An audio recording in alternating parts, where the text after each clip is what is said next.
Welcome back to the show. You're watching Morning Thailand with Tulip and Golf. And like we said before we went to the break, we have more information on the scandalous monk or jet set monk Nen Kam. And So what else can he possibly do? seriously, I'm starting to get bored of more information.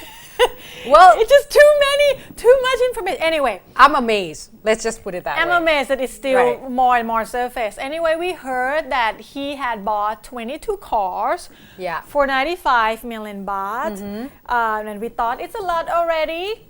Anyway, in more information surfaced that all this Mercedes, 22 Mercedes that he bought, he actually used it for a little bit and sold it back to the dealer. So he's doing Total- business. Yeah, I don't know. Right. This is a fact, people. He bought the total 22 car over number of years for 95 million baht, but at the end of all this process, he sold it all back to the dealer, and he got money back for 62 million baht.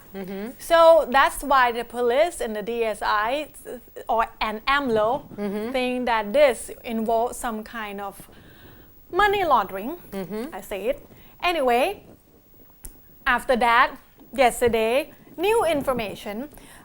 It's the owner of a modified dealer, the dealer that also modify the car in Ubon Ratchathani. He came in and talked to the investigators, the DSI, and having a bit more information about another 35 cars. With a total value of 28 million baht, but this time it's mostly a Japanese car, Toyotas, Isuzu, Mazda. There also a Golf, There also a big tour bus, and yeah. Okay. So So let's just say that he has almost also Honda and Ford Escape. right. So a lot of cars that Lots of cars, another 35 on top of the 22 a day before. And not just that, the dean of Ratchapat Ubon Ratchathani University that has granted a degree to Nen Kam as a monk because believe that he has been doing some good deed for the society. Now come out and said they would like to take the degree back. Because one of the qualification of being granted those degrees is supposed to be a good person to the society, so far and so forth. But now it's too many negative news about the person, so they just want to take back the degree. right. And even though all these things we heard, his strong follower, his strong believer, Sukhum Wong Prasit, that initially act as his spokesperson also, still submit the petition and asking for fairness justice to prove the mysterious photos and also to check the DNA to make sure it's get cross-checked and be fair on the DNA check about the allegedly son of Nen Kam that had with a 15-year-old woman, and this 15-year-old woman right now she's 20 something. She already pressed charges yesterday to the police atศรีสะเกษ. Right. So they will have charges on, of course, rape and statutory rape because she was underage, and also what's it called, somewhat similar to kidnap, hold her against her will, and another charge is taking her away from her parents without parent consent. Right, because she's too young. It will be 4 charges only on that matters only, and also the monk commission, I don't know what to call in English. In every province in Thailand, they will have their own committee to taking care of all the monk business in the province. So it's between 2 provinces, Ubon Ratchathani andศรีสะเกษ, that they has come together, and they said that they will give come until the 12th of July, which is today.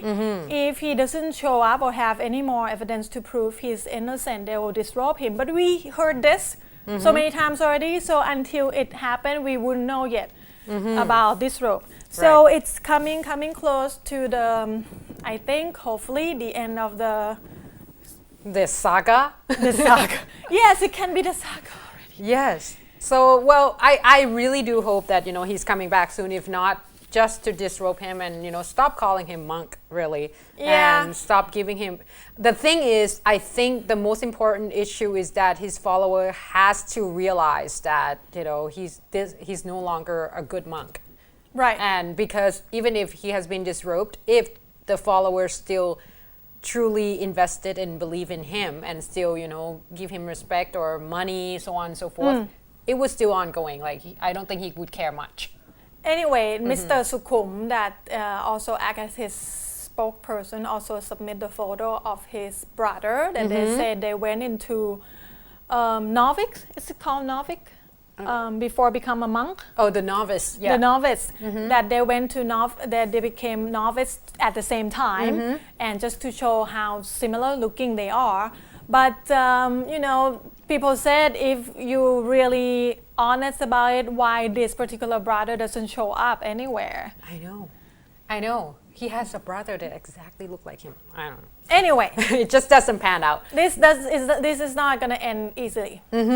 Now to another interesting news that took place yesterday. Our Prime Minister, who is also now holding a position of the Defense Minister, went into the Defense Ministry yesterday. And of course, if you are familiar with Grand Palace, you will know that the Defense Ministry is situated next to it, next to the City Pillar Shrine, where it's a nice a nice looking building. So you probably have passed it before. However, yesterday it seems that there are mixed feelings going on, in terms of welcoming the Prime Minister into the Defense Ministry. All the forces, obviously, all the chiefs, Air Force, Army, the Navy, as well as police, were there to welcome her. So yesterday they have been a bit of a stir there. So there you go. If you can see a lineup. Normally they do this anyway, when all the new minister would come in. Right. Now they say that the Prime Minister got a warm welcome from the officials, but not from the protesters outside. Well, now of course there are protests. Right, and there were not just one group. Right. There were several groups altogether. You name it. The คนไทยหัวใจรักชาติ group.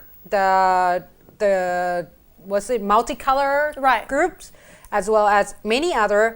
Anyhow, there are over 200 to begin with at around 8 o'clock. And I believe some of them also wear a military uniform too. One of them in particular. Like he is a former military officer. He's Major Songkot Chun Chu Pon, or Pukong, or Major Pukem. So I'm not sure where the Pukem came from. He is known in the social media as Pukong Pukem. Right, Pukong Pukem. So I have no idea where it came from. As you can see there, this is right in front of, there you go, Pukong Pukem. Now they say that they started off at the entrance of the ministry at about 8 o'clock, 200 of them in particular. However, as the time goes by, at about 9:30, it's expanded to 300 people. Oh, wow.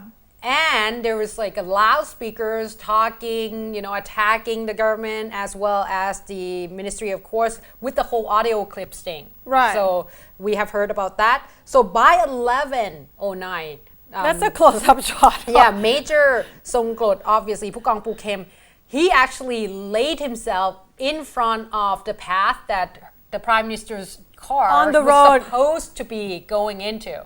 So he was like, in the protest, I'm going to lay there and you're not going to come in. Of course, 7 of the police officials grabbed him and took him to the police station. Now they say that at 11:09, as the Prime Minister moved into the ministry itself, there has been a lot of shouting, not in a good way, not cheering, shouting. Right. And some people threw stuff as well. Now, normally the defense minister, on the day that they go into the defense ministry, they always have to go and pay a respect to the city pillar shrine, which is situated next to it. Right. The mosque's there. So yesterday they have to cancel it. They could not. It's quite risky. Exactly. Because you don't know So- what people are going to do. Because there. the police cannot guarantee the Right. safety of the prime minister. And obviously the reporters already inside, ready to ask the prime minister, questions, so on and so forth. They obviously ask her, like, so what do you feel about getting this, particular post? How do you feel? You feel welcome? And she's like, she's very happy because, the armies, the forces has been working quite nicely with the government for the past 2 years. However, obviously yesterday was also the first day that General Yuttasak Sasiprapha and the Prime Minister met in person. public. In public, exactly. In public. There you go. After for the clip- first time. So after the audio clip. he was there. surfaced. The Prime Minister was there. So reporter got to ask. So they asked her, like, are there going to be a problem because, there has been quite a bit of a demand asking General Yuttasak to be removed. Right. And she looked at the particular reporter and just said, don't you just, give him some respect. He's just standing right here. And obviously, General Yuttasak was standing right there. And the reporter said that he was just having that, fake smile on his face. They're just going to have to ask, I guess, Yeah. because it's one of the hot issues. So it was kind of very awkward situation, let's just say, for both of them. And the Prime Minister, it was so awkward that she has to actually ask the reporter that, could you just give him at least some respect? Because, obviously at this point, he just stood right next to me and you can't ask that question. And if you are in such kind of press conference often enough, you would know it's not normal that any official would say such thing. Mm-hmm, So exactly. it's probably she probably feel that it's really inappropriate to just ask such questions. And of course, the army chiefs just say that, just guarantee that there's going to be a smooth working with the government, nothing to worry about. And just very quickly here, Kun Chalerm Yubamrung, who said that he's not going to say anything, the Labour Minister, has come out and talked a little bit about the audio clip, saying that it has been, it was, is their voices, but it just have been doctored. Okay, he just had to say something. Anyway, we'll take a short break. We'll wrap up with Mr. Chalerm Yubamrung with that note. And we'll come back with the political analysis with Kun Chen, so don't go anywhere.